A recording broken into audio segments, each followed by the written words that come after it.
Hello, everyone, and welcome to day 3. We'll start with a quote that's fairly simple, and then we're going to move into a little bit about talking about self-talk. The quote itself is, it's not about having time, it's about making time. So here we are sitting at the top of day 3, or some of you maybe in the afternoon of day 3, and maybe you've realized that scheduling and making time for yourself is really the real deal.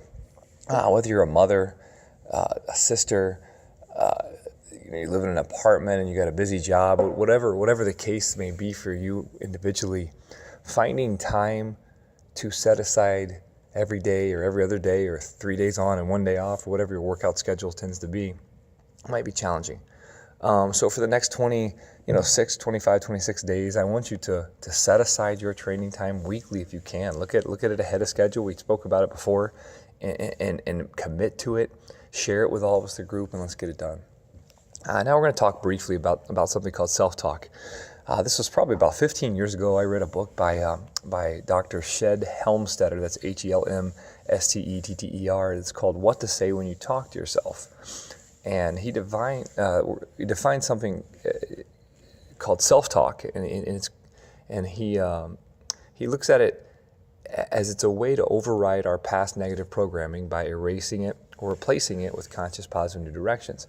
And his idea stems from the fact that we're told no like 85% more times or something since from the day we're born until the day we graduate high school. So we're told no 85% more times than we're told yes. So for instance, no, you can't do that, stop doing that, blah, blah, blah, blah, blah, blah.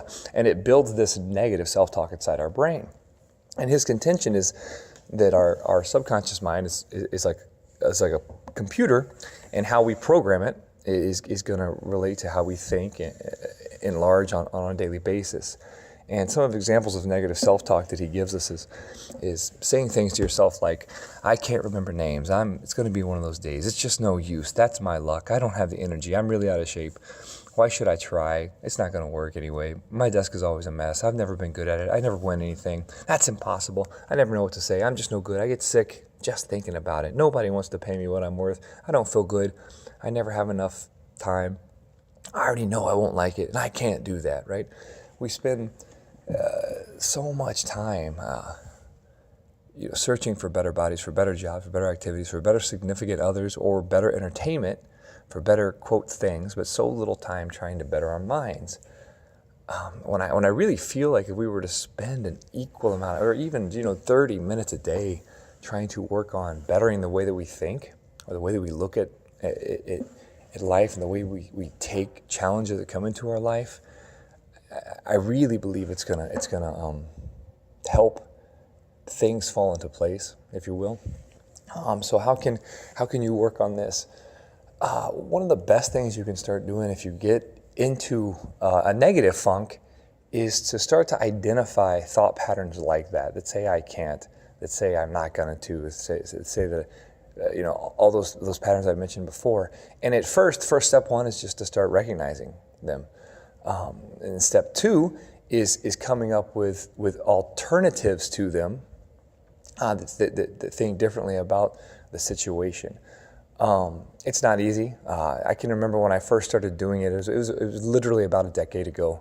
It was maybe even longer than that. I believe it was 2004 actually, because it was when I was in Kosovo.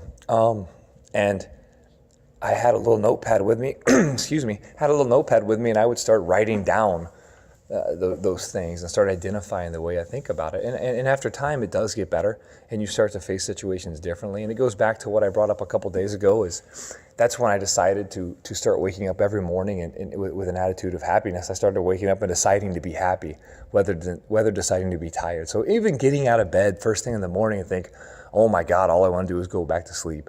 Like that one thought has already set you up for failure for the rest of the day. So, now I wake up and I swing my feet over the edge of the bed and I'm thankful that my feet hit the floor.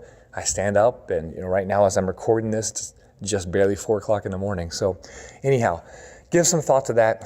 You guys have any questions, ask me in the group. I'll do my best to answer it, but go out and knock this 3rd day out the park, guys. Have a good day.